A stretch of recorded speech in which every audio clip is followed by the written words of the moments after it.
Merhabalar arkadaşlar. Şimdi size beşik tanıtacağım. Beşiği bir inceleyelim. Burasını da ben geçirmiştim az önce. Şurası şöyle beşiğimiz görüyorsunuz. Çeviriyoruz. Takma boruları var. Yine aynı. Burada diye bir şey. Tam burada eşya.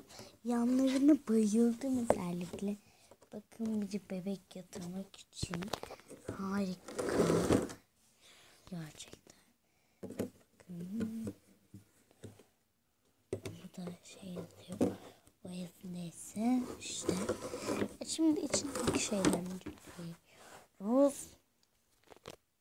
İçine bir boru parçası diye bir şey çıkıyor.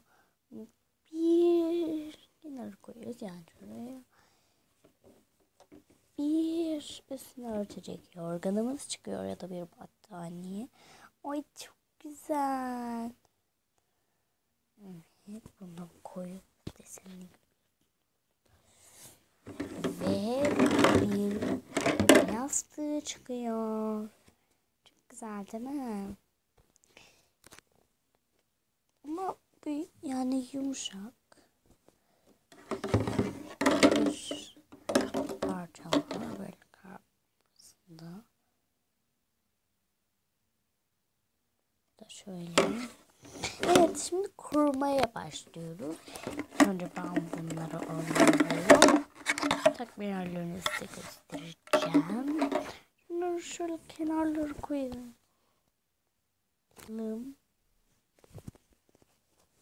Evet.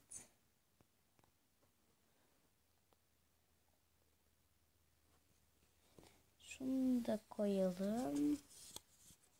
Kenara. Ay yo bunu koymayalım. Şöyle şu boruya geçireceğiz.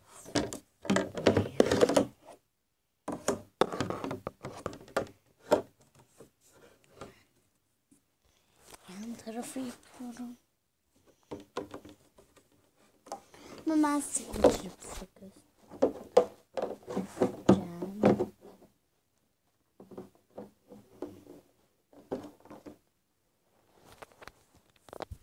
Tam. Buraya geçirdim ben. Şu bu alt kısımları.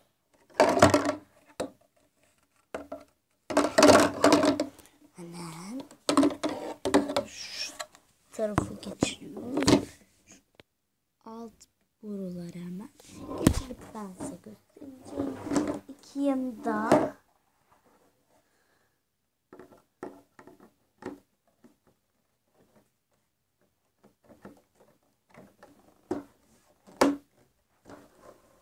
birinci parçayı geçirdik. İkinci parçayı geçiriyoruz.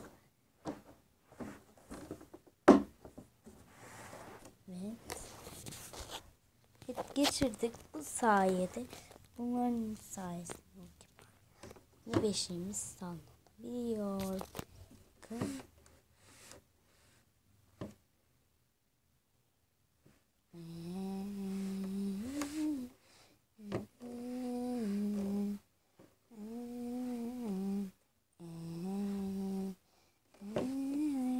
diye sallayabiliyorsunuz. Ve son iki parçamızdan kaldı. Böyle buraya geçince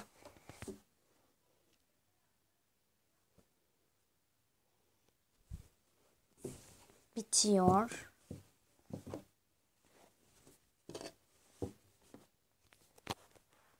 Burası da olmadı. Tam geçmiyor. Anladınız siz işte. Bakın şöyle beşiğimiz. Görüşürüz. Abone olmayı unutmayın.